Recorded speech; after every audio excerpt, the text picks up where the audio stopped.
Diba? Oo po, sobrang gaan kasi. Tsaka naging star of the new gen ka sa Abot Kami, kaya major ano rin talaga yun.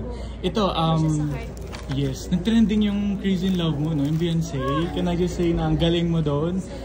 Talagang it's all over the internet and TikTok, no? Thank you. Live kasi yung vocals mo and dancing. Yes. So, ayun nga po actually, kinabahan po ako nun ng sobra kasi nung araw po na yun hanggang ngayon meron po akong sipon. So parang masaya po ako sa performance, masaya ako nakapag-perform ako, pero deep inside feeling ko po meron pa akong mas may ibibigay pa, especially po dun sa aking pagkanta. So hopefully po soon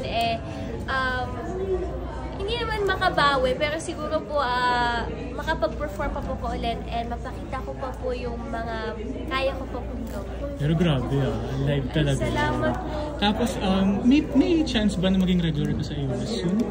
Naku, sana po. Kaso nga lang po super busy po sa taping. Actually, matagal na rin po nila akong inaalok. Pero syempre kung wala pong taping, kung meron po free time, gusto ko po talaga kasi sobrang nasa heart ko po yung pag-perform. Yun nga po sabi ko po sa kanila kanina na hindi po alam ng mga tao to, pero sobrang love ko po ang music. Sobrang mahilig po ako sa mga artists. Mahilig po ako manood ng mga concerts. Mahilig po akong sumayaw at kumanta. Actually po, 2 years old pa lang ako.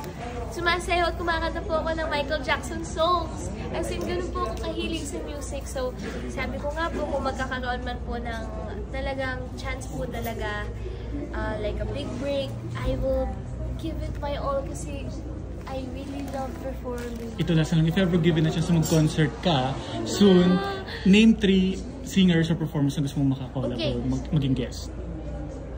Pwede po more? Sure. Siyempre po una si Nanay Regine Velasquez. Actually po si Nanay Regine, nung nag-work po kami sa Poor Señorita, lagi po kasi ako kumakanta po nun behind the scenes. Ito po talaga, promise, hindi ko po makakalimutan. Sabi niya sa akin, you have a beautiful voice, keep on singing, don't stop. And lagi daw po ako makinig sa mga kanta sa radyo kasi doon daw po ako matututo. Tapos kumanta ako in the morning. First thing in the morning, kumanta daw po ako. So, ayun po, sobrang naka-engage siya sa heart ko. Sabi ko, wow, si Nanay Regine, ayan.